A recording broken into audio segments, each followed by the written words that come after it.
Hey, what's up, everybody? BDF 44 coming at you with another video. All right, so man, good news. I got my approval for GR and the paperwork stating that I'm not expected to work due to my mental health until 10/4/24. I don't know why it has a limitation on that, but I'll take it, and I'm thankful. So through the next 11 months, I'm not expected to work. They're gonna give me $224 a month, which ain't gonna pay nothing. I don't know how the hell that's supposed to even take care of this hotel, but at least it'll take care of the ability to now use the program to find housing. So I can find my way up out of here, man. I just got to take the proper steps to do so. So this is the best blessing possible. Lord told me to give him a few days ago in regards to everything I'm waiting on. And it seemed like the devil was trying to kick me down in every way possible throughout this process. But I finally got what I was waiting for, and I can now finally do what needs to be done to get myself out of this hotel. So I'll be looking into that today, man. I got a big old headache. I don't know why that is, but I'm very happy. I'm very happy. I just been dealing with a migraine for the last hour or so. I woke up about 3 a.m. and decided to do a playlist. Completed it. It was good. I think it's pretty good. Delete CD 368, and I did K-List 366 yesterday. So I took a week off basically from listening to any music or anything like that, putting together any playlists, and was able to do 2 of them with all of the new music that's there. So it's a lot of stuff that dropped, still a bunch of stuff I haven't used, but I'm very happy with both of the playlists, or one of them. I ain't listened to the one I just did, but I enjoyed making it. Sound like some good stuff on there. So I encourage everybody to go check me out, BDF 44 on Apple Music. And kind of rusty with the art, to be honest with you. I don't think I did great art on either one of them CDs, but the music is good. It's solid. So I feel relief, man. I literally just found out I got my GR right now. They approved me on the 15th. Of course, they ain't gonna let you know. So you gotta check their website to find out any updated information. But I am very, very relieved about that. And that's the update for my situation, man. It's cold in here. That's probably why I got a headache, because of how cold that area is on my head. But it is what it is, man. We won't have to deal with this for much longer. And get into an apartment somewhere in the area, hopefully in the LA area, and finally have to not worry about leaving here every 3 weeks and all of that other stuff. Is just hopefully behind me. There shouldn't be any reason why I can't find a place within the next few days and get into a process where they help you get everything. So that's great news, man. That's great news. And because I have my GR, I should be able to at least help myself pay this rent here, because I told you guys that T-Mobile took $50 from me, which cut me down underneath what I needed. So now the GR is in place. Hopefully I can find a way to just get that money off of that EBT card, because I think they put everything on the EBT card, and I'll figure out how to do all that today. But I'm just really thankful. I praise God for that, man. And you know, it is what it is. Now we just got to figure out what's next. Once I get myself into an apartment, I can find myself a real routine that works for myself. Continue to work on my mental health. Of course, I did my first therapy session with the new therapist, Lydia, 2 days ago, and I will have another one on the 30th. So that'll be cool, man. As long as I can get to a train station, wherever I find myself, I'll be straight. But this is a real good day for me, man. I would have been happy to have known this yesterday or the day before, but you know, it's great now that I'm approved. The last I checked that thing, it hadn't said I was approved. I think it was the 15th where I checked it, but they must have approved me a couple hours later or something. But whatever the case may be, man, I did what I needed to do to try to put myself in a position to have the help that I needed, man. I did everything. I did all the steps. So I appreciate my family so much for helping me through this process. Could not have done it without my grandfather, without my sisters and brothers, my uncle, of course, constantly coming through, man. Financially for me specifically, I couldn't have paid this hotel without their immediate help. And so I just want to thank them officially on this camera, man. I love my family very much, man. And the help that they've given me emotionally as well has been big. My uncle allowing me to be a part of the Bible study every Sunday has kept me going.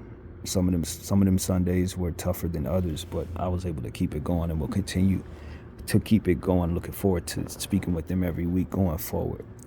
And, you know what I'm saying? Just still absorbing the fact that this GR is finally in place. And now I got to take the steps to figure out what exactly I need to do to get myself a place, and particularly a bed, because that's going to be the thing. I don't want to sleep on the floor for however long it takes for me to get my bed. Clearly, GR ain't going to give you enough money to even take care of that within the first 3 months. So it's like, you know, I gotta see if I can get in somebody's program that helps us move in, or maybe move into a place that already has furniture or something. So I don't know what the options will be, but I downloaded the paperwork that is necessary for agreements between tenants and landlords. So that paperwork is already in my phone. Just looked that up now and downloaded it. So you know what I'm saying, man? This is a blessing, man. It's a real blessing. It's what we've been waiting for months and months and months. It took a lot of sacrificing. I had to sell down shares of AMC that I did not want to sell. You know what I'm saying?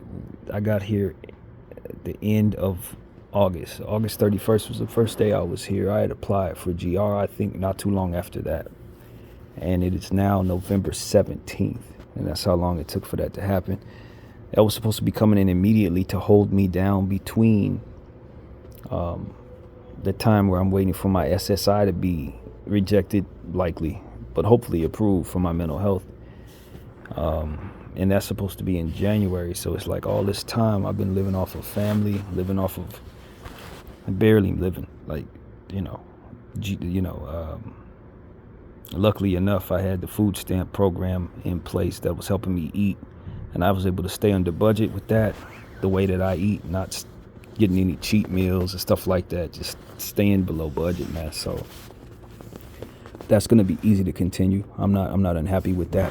I've been able to eat the way I want to eat, doing that. So that's not a bad thing. But yeah, man, just got to figure out what my next step is, and to not be hesitant on taking the steps necessary to get out of this hotel. Because one thing that my mental health definitely does is keep me in a routine and comfortable. And a lot of times when you're comfortable, you don't want to do certain things necessary to help yourself with this mindset. You know, I used to tell y'all that a lot of times finding solutions would be a problem for me, because I would look at it as anxiety the same way I look at the problem itself. But I can tell you that I think I've made some real strong breakthroughs in that mindset. Having gone through some of the difficulties of living in this situation, I think it just kind of strengthened me a little bit in that way. I don't think that's going to be as much of a problem.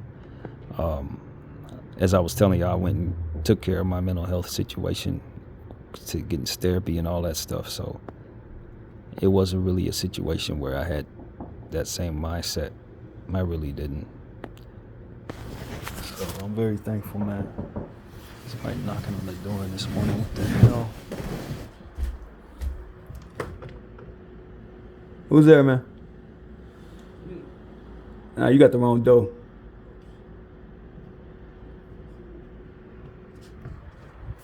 The irony of me being on camera while somebody knocking on my door. He thought I was somebody else, bro. I tell y'all, nobody knows I'm here besides my family, who's never been to this building. All of my friends never been to this building. And management, they ain't got no business knocking on my door at 6:30. So whoever the hell that is, they wasn't for me. But nobody's ever knocked on this door before, until I get on camera, and it happens to happen while you guys are there. So I don't know, man. That's just what it is. But anyway, I'm very thankful, man. Very thankful to God that I serve has gotten me what it is that I've been praying for. He told me it would come. Told me to give him a few days. It's been a few days, and it's here. And that's just one more bit of proof that I need to know that the God I serve is real. He's been telling me a lot of stuff lately. A lot of stuff, man. And none of the things that I've been hearing in my head, so to speak, have been off in regards to the timing from which those things are happening. So it just makes me understand that I can trust him, and that meditation process is something that I should believe in, because you don't get that energy unless you meditate and put God first. And I've just been doing that, man. I tell you, this whole situation here, living here, has been it's been good until it's time for me to leave, and it's been a struggle. Obviously, I've been telling you guys a lot about my friend who had been going through some trauma in her life, and kind of ghosted me a few times, comes back around, ghosts again, comes back around, ghosts again. And this time she blocked me on her IG. I don't know what to think of that, other than to say I wish her very well, you know what I mean? When I posted my playlist yesterday, I see she checked out the what's on my story, so she's still there. She hasn't unfollowed me or nothing like that. She just blocked me on her DM. So, you know what I mean? I just felt like that was just one more thing that was supposed to try to derail me from feeling good about what was coming. I really do, man. And prayed about that and just let God handle it, man. And so I wish her well as well, you know what I'm saying? No hard feelings for nobody, man. I'm just happy I got my GR, and now I can move on with whatever the next move of my life is, with a whole new set of, one, faith, but a whole new strength with me in regards to my faith, a whole new set of proofs, so to speak, that God is with me, that he can lead me toward what is best, lead me away from what is not, lead me into mindsets that can help, lead me away from ones that I had leading into this space that I just don't carry anymore. In the last 2 months of being here, I think I've grown as much as maybe 2 or 3 years of mentality, man. I kid you not, having to apply so much faith to what I had going on, and accept certain things and let go of certain things, and then waiting on things and praying about things, and finding ways to manage a new system of life for myself, going out and reestablishing my comfort, being on the train once again. I mean, all of that is like years worth of stuff that I had the pleasure of figuring out within 2.5 months. When I was living in Lenox, there wasn't no catching the train to go anywhere. I went home, so all the different places that I've ever lived, more or less, I've had the pleasure of being able to go to in the last 2 months. All of my favorite places, even discovered some new ones. A new park, went to the observatory by myself for the very first time. It's just been a lot of stuff, and I've detailed all of it on this channel. You see it all. And I encourage everybody to go check out what I've been going through for these last couple of months, and what I've been able to appreciate over these last couple of months, and the ebbs and flows of just this process, and how not only was I struggling with it, but I was also struggling with being alone in certain situations where I otherwise wanted more from a friend, and just how the Lord has kind of carried me through that. It's been a lot, man. It's been a whole lot. And I just wonder what's next at this point. That's where my head goes. What's next, man? What is next? Where is the Lord headed, taking me from here? Where will I find myself, and what will I be doing now that I'm not expected to work? How can I reestablish myself financially so I don't have to struggle with $200 a month with GR? And that's gonna be the case. It's like, you telling me you're paying the way, but then that's all you're paying? Like, that is not going to pay anything, and you guys know it. So how do people survive? I do not know. But I'm going to be finding out what it is that my options are, if there are any.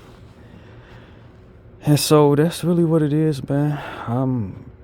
I should go back to sleep, but I am also hungry. So you know how that goes. Got to get some breakfast, and I might go back to sleep. But I'm just very thankful, man. It gets to a point where you don't really know what's next. The uncertainty of living homeless is always that of not knowing what's next. But when you realize that the chapter is probably done, that you can now take steps that were just not an option before, to get a place and different things, now you just want to know what the next chapter of your life is going to be.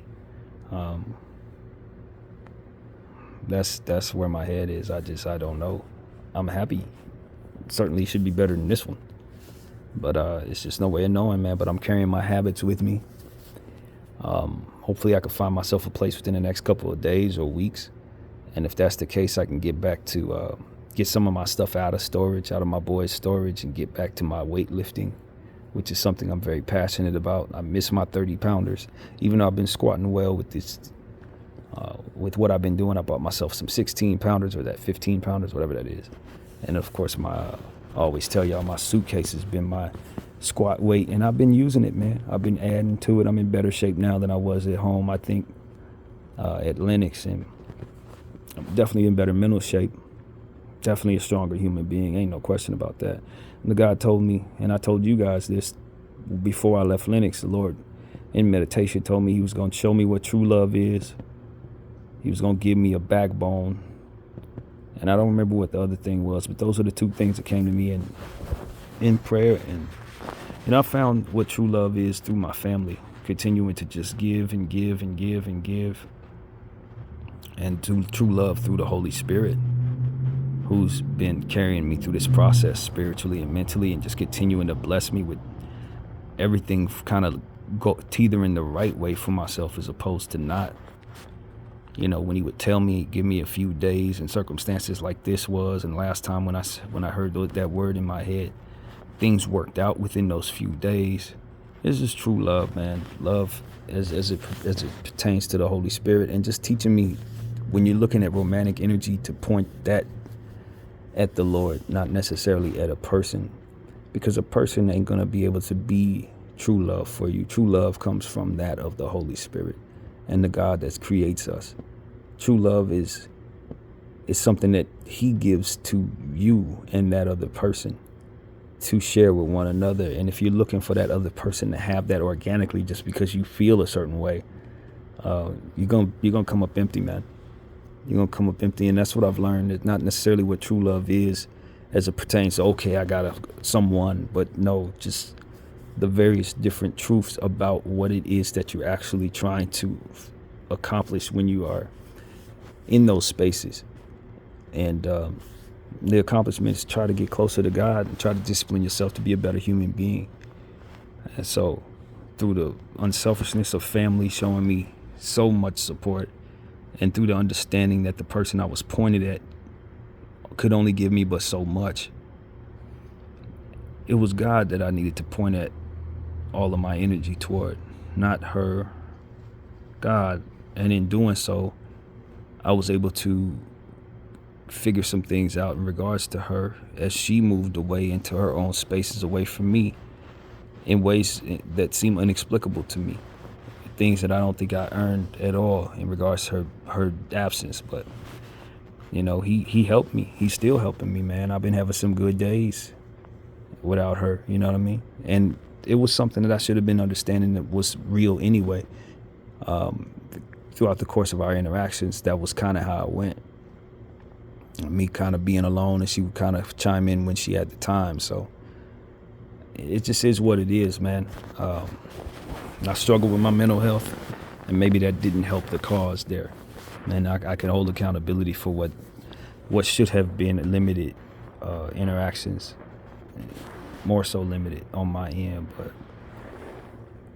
you know, man, I'm okay when it comes to her. When that situation went left, the first time I wasn't doing well, or the first time, I don't know how many times that's happened, but the last time that happened, I wasn't doing well. This time I am. I'm all right, man. I've been able to accomplish more than I would have if I wasn't pointing my heart at the Holy Spirit, man. If I wasn't having my intentions on giving you guys content that would kind of work me through that and kind of talk all that out with y'all. So I appreciate it, man, that I had this channel to vent. And yeah, man, I'm just wishing this headache would go away, bro. Truth be told, I sound worse than I feel. I'm actually doing great, but headache could kick your butt every time. But you know, man, this is just what I'm asking the Lord now that my faith is so intact, now that my relationship with God is so intact. Now it's like, all right, where are we going? You know what I mean? What's the next move? You know, I want to see something else. I want to see the world. I want to do something that maybe I would not have been open to do based on my lack of faith and just the lack of strength that I've since been able to put on, man. Strength is now here, so it's like, all right, what we doing? What's the next move, man? How can I thumb my nose at the enemy from here? Because I've certainly been doing a lot of that lately. And as I like to do, I often want to tell y'all to pay attention to what's going on overseas in Gaza, man. I don't find myself blessed without the trauma that has been in my head for the last month. Having seen so many unalive kids and stuff like that in my phone, just like a lot of us have. And then seeing people who are thinking about themselves, in a lot of cases, with warped viewpoints on humanity, selective humanity, is what I call it. Try to justify the process of this continuing and are objecting the notion that it should stop based on something that is really warped. I think, man, it's just selective humanity, man. People looking at themselves as human and looking at those who are being hurt and killed as subhuman. And I just understand it to be a sick thing that we're starting to realize is amongst us in so many people. And I was listening to Michael Rappaport, and he's trying to justify, his position on no ceasefire by saying if it were black hostages, they would be so much uproar about it. And I'm not going to personalize the black aspect of it like a lot of people are going to do, man. I'm skipping past that, and I'm just saying this man is fighting for a right to kill children.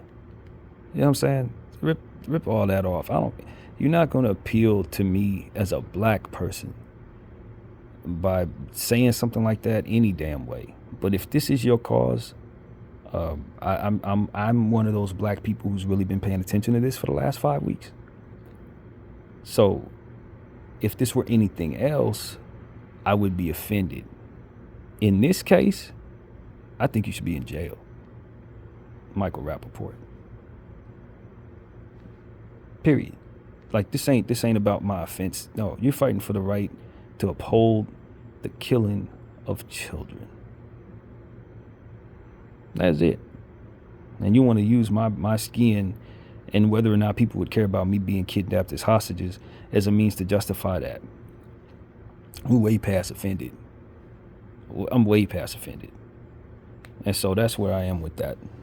I think that people who are screaming no ceasefire are likely individuals who are probably doing things that we need to look into. I really believe that. I really genuinely believe that. Because if you've seen what I've seen and you know what's going on there, truthfully, no ceasefire is a crime against humanity in and of itself. It's a crime. Because you know that your tax dollars are aiding and abetting this process. See, how we define our laws a lot of times ends up backing us in the corners when we want to do stuff we ain't got no business doing, because now you want to select who and what should matter, and then you look up and see 6,000 or 7,000 kids dying. As an American citizen, I want my tax dollars to be removed from that. You know what I'm saying? I want my family's tax dollars to be removed from that. And I'm proud of the people of Hollywood who shut down Hollywood and Highland yesterday. I wish I was down there. I wish yesterday would have been a choice of mine to go down there, because it was a great deal of people who shut that area down in the name of ceasefire, and a lot of them were Jewish people. They say Jews won Hollywood, but not the kind that want to kill kids, apparently. So that's a very good thing, man. People need to step up and step out. It should have been done 3-4 weeks ago, though.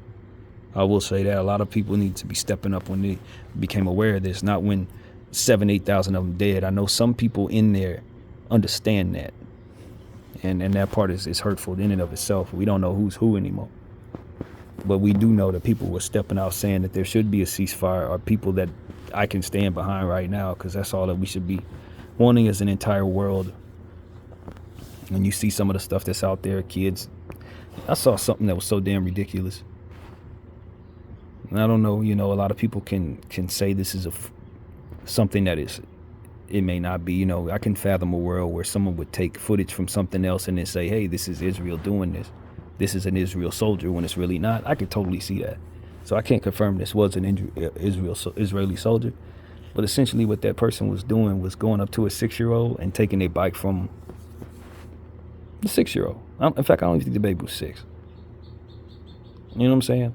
In a full soldier uniform, confiscating a bike from a baby, more or less. Like, at some point in time, you just got to ask, Michael Rappaport, is this what you're fighting for? This is what needs to happen in your mind? Like, I don't even think some of the people who support this, who are cool with this, can look at footage like that and not have something in their head say, well, at the very least, well, it's a bit much. And because I'm not seeing that, because I'm hearing people say, well, what about the hostages? What about the 40 headless babies? It's like, well, 40 does not equal 6,000. 40 does not equal 6,000. And if you want people to see that math as the math that we support, you got to ask yourself, why would that make any sense to anyone but me? That's the part that I'm having a hard time with in regards to this point of view. It's like, if I feel something is worth something to me, and I know it's worth less to others, I'm at least aware of that. My art is worth $6 million to me. It may not be worth that to you, right? But in this case, it's almost like they expect others to agree with the math that they're adding up, as if we are supposed to value their lives more than anyone else's lives because they do. That's really strange to me. I find that to be a very strange psychology that I'm hearing in the Zionists and the people who are supporting this. It's like, because they lost 40, we shouldn't want them to stop killing 7,000 plus. It's like, and they sit up and say, well, what about our hostages? How many hostages is there? Like, the math don't add up. But because you are so brazen in your racism, so brazen in your narcissism, that you think the world is supposed to value your 20 over 7,000. As to which I don't think as a black person I've ever thought that because slavery took place, we should now destroy all of the white people in the world. Like, I never thought that. That don't make any sense. Like, millions of slaves were killed and tortured and left in servitude their entire lives. But that doesn't necessarily mean that I want to destroy the entire country of Britain or Europe. You know what I'm saying? Full of white people. Like, that's not how this works at all. So I don't understand how they can put that in their minds and run with that and then try to bring that to us as if we're supposed to appeal to that. That's the part I don't understand. Like, if you're going to think that way on your own, cool. But the inability to measure where I'm supposed to prioritize that in my head is something that looks like mental illness to me. I'm just gonna be honest. That looks like mental illness. So I just don't know what's wrong with those people, man. It's like a cult. It's like a real cult. And you start to find out a lot of people think this way. And it's like, well, you've been amongst us all this time, huh? You know what I'm saying? A guy like Michael Rappaport, I've been watching you my whole life, and this is how you think as it pertains to your people versus others? You know what I mean? And then you try to appeal to us as if we're supposed to see it that way? How did you think we see it that way? Oh, so we thought you were worth more than all of them over there. And why is that? That's the question I have for a guy like that. Why? Why did you think that? Did you walk around believing you were greater than those people all this time? And if so, that's what it is? Or you felt like if someone were to ever attack you, you have a right to kill so many more of them? And you thought, so if I think that way, that's fine for me to do that? In your eyes? It's like, it's certain things, it's just like, yo, y'all, I'm going to be honest with you. That's evil. Evil will cloud the ability to see clearly. As I always tell y'all, evil is confused. And once you start realizing a person is working in evil, you start to see where their logic breaks down. Even as a collective group, the logic is going to break down. Like, once you start asking certain questions, they ain't going to have certain answers for it, because evil shouldn't be done. If you're looking at things correctly, then your math is adding up, then eventually you're going to realize why that evil shouldn't do itself, whatever it's doing. It's going to reflect poorly upon itself. It's going to leave itself in its position to be guilty of such things, and then the consequences of such is likely not being considered in various different things. The hurt and the pain that it causes, the inability to see that it creates more evil within others, which could then create more chaos and destruction and less peace. Like, these are things that a logical mind who's working in a good space is not going to see any fruit in engaging in. You have to be lost in that evil to lose certain breakdowns of what would otherwise add up. And these are intelligent and educated people in a lot of cases, talented people who are older in life. But when it comes to these certain things, they have no intellect at all pointed at that. So they're just stupid when it comes to that. And so for me, that's what I see there. And the Zionists, it's like, once they start trying to make others agree with them, they look crazy and stupid. And that's what we're seeing there. It's like, bro, it's like you can't even add 2 and 2 together no more. It's like you can't see that taking a bike from a 6-year-old is something that we should not want as a unit in the world. Now, y'all support that because they're Palestinian. At what point did you not realize that even as a Palestinian, that's still a child? It's like you see them as roaches. You know what I mean? And even in looking at roaches, I'm like, well, should I be killing baby roaches? Like, maybe I should rethink this, because if that's the mentality that they're engaging in, to have so little empathy for something that can hurt you so very little, then eventually you have to wonder, where does this go when it comes to my own humanity? Like, I don't see any human beings that way, but maybe I don't give a damn about baby roaches, right? Because we just kill them. And that's good, right? Because we keep our place clean that way. They don't crawl into our food and various different things. So there's reason for that. But for these type of conversations where you're talking about human beings and they can't see them as human beings, even though they walk and talk and are regular in intellect, people who've died have had PhDs, and these are kids, but they don't see them as kids. So what do you see them as? When you're looking through your Zionist eyes, what do you see when you see a Palestinian? And what in your mind tells you that you get to treat them as if they're contaminating your food or something? It's like it's just no logic. The enemy has their mind clouded so that they can't see that clearly at all. And I'd imagine other forms of racism pointed at my people are the same way. They don't see us as human beings or subhuman. I was listening to one dude. They interpreted his words, and he called Palestinian people black women.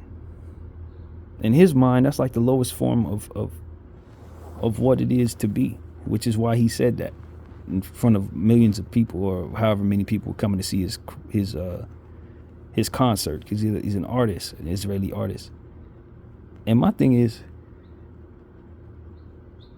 if you knew any good black women, you wouldn't call someone a black woman as an insult. If you were raised by Barbara Deloney, you wouldn't think that was an insult. You see what I'm saying? It's like, but to y'all, in your warped minds, that's a subhuman thing. But what you don't realize is a black woman can give birth to some of the strongest people in the world. LeBron James' mom is a black woman. Michael Jackson's mother was a black woman. You see what I'm saying? Some of the best people to ever walk the earth, the most talented people to ever walk the earth, their moms were black, fam. So if that in your mind is an insult, then it speaks to your disassociation for a lot of what is around you. So it's like you are actually the insult. If people want to say something is an insult, it would be that of somebody who couldn't perceive properly what's around them for the sake of their very own prejudice. So if I wanted to insult somebody, I would say it was him. Whatever the hell he is an insult to humanity if I'm trying to insult humanity. And so that's how I look at it. I'm like, well, man, look, these people have been depraved of something that they should have been given. That's what it really comes down to. They are victims of a evil that reflects poorly upon their own. And now they're going to have to live in a world where everybody's aware of it, and they're going to be treated a certain way because of it. And that is what they're going to have to understand. It's like, now we're going to be talking to you like you're slow. You understand what I'm saying? Because that is what you are, as it pertains to how we see you perceiving us so wrong. You know what I mean? As it pertains to the rest of the world. And so that's what it is, man. I think Israel's in a space where, like I told y'all weeks ago, their allies going to start backing away from them. Slowly but surely, people are going to start understanding that they are in a warped space. And they're going to have to unlearn a lot of things if they want to get back to where they were as in terms of being looked at as a reasonable people. I'm just being honest. They're going to have to unlearn a lot, man. The way that you've been thinking about the Palestinian people, the way you've been looking at Arabs, the way you've been looking at brown people, it's not correct. Not only is it not right, but it's just incorrect. You're looking at it in a way that isn't what it is, you know. And there's a lot of unlearning necessary for them. And that's what I think of all of racism and white supremacy. I really believe that. It's a mental illness that is now being shown to the rest of us for what it is. You're ill, and you need help so that you can see clearly and stop reflecting so poorly upon yourself. It's the truth. So that's what I got to say about that, man. I always want to incorporate these type of things in the modern videos that I do from, therapy sessions, because it's the most important thing going on right now. And, as someone who has a lot going on in his own life, I realize that. And that's the point, that the world does not revolve around me at all, even though I got this, and this, and I'm thankful. Now let's get into what it is that's actually out there for me as a grown man to consider. It is what's happening right now with these kids that have been murdered. And look, I done seen too much of it. I'm gonna be honest with you. These last 5 weeks, as I said, I've been watching all of it. I done probably seen over 700 dead children in my phone. So I'm not one of those people that's just kind of on the outskirts as an American. You know what I mean? So a lot of our people here are just starting to understand what's happening here. They kind of looking at it the way I looked at it about 2 months ago when someone would say free Palestine. It's like, I'm staying out of it, both sides. That's where a lot of Americans are at. And I just been more so completely enthralled in this. Following people that people are just getting around and knowing who they are. I've been following these people for weeks, daily, without a job. So I've been able to watch more of this than most. You understand what I'm saying? A lot of people have been preoccupied with family and stuff like that. I'm a single man. I've been able to watch all of this, and I've seen more than most. And I'm telling y'all, this has been the worst thing I've ever seen, and I think it's the worst thing most people have ever seen by far. And anybody saying that there shouldn't be a ceasefire should be subjected to what I've seen over the last 5 weeks. That's what I wish upon you. If you don't think a ceasefire is necessary, you should be traumatized the way I have been, because you obviously haven't seen what I've seen, or you wouldn't say what you say. Because what I've seen has been far worse than anything a lot of people believe it is. Far worse. And so at this point, people need to know the difference between folks who are like me, who've seen a lot of this, and folks who are just still on some stupid stuff, believing Western media and stuff like that. They're in the matrix, more or less. They listen to CNN talk about Hamas and all that, and they're just barely understanding that the people who are talking don't hold credibility. Like, we've been past that for 5 weeks.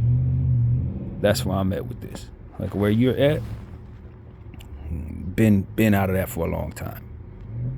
And now I'm just in a space where I'm like, I can't believe you let 7,000 kids die. That's where I'm at with the world. I can't believe y'all actually let 7,000 kids die. So now we get to a point where we're waiting for people to go to jail, man. Wait for people to get what's coming to them. Waiting for Israel to face the sanctions necessary to hold their officials accountable. War crimes that they've done has been endless. It's too many to count at this point. Trying to put together lawsuits for everything that they've been done, it's going to be nearly impossible. It's going to take years to account for all of the things that they've done, all of the people that they've killed, and the ways that they've taken their rights from them. It's too much. It's almost like trying to account for the Holocaust, or worse. I'd say worse at this point. I think people need to get understanding on what's going on in other places. The Congo needs attention. China needs attention. There's a lot of genocide going on in places like that. And since we're paying attention to this one, it makes no sense not to focus on the others, given the fact it's the same people doing it in a lot of cases, or their allies. And so that's what I have to say about that, man. I'm over being nice about that. We've come a long way from the both sides conversation that I once had on this channel that I won't delete, but I've just seen too much sense. And as I told y'all in that video, if I knew more, I'd probably pick a side. Well, it ain't no side. It's just good and evil. That's the truth about the Palestine-Israel conflict. It's good and evil, man. And that conflict ain't much of a conflict. It's just one nation of people trying to annihilate another, man. That's all it is. Trying to annihilate them after torturing them for 75 years and treating them as if they were the ones torturing them. Sort of like we face in this country as black people. I mean, it's just a copy and paste of the same energy, man. It really is. It's what it is. We did this to our ancestors for 400-500 years. They did it to these guys for 75 years. And we'll continue it for another 400-500 years if we don't do something about it. That's what I understand about this.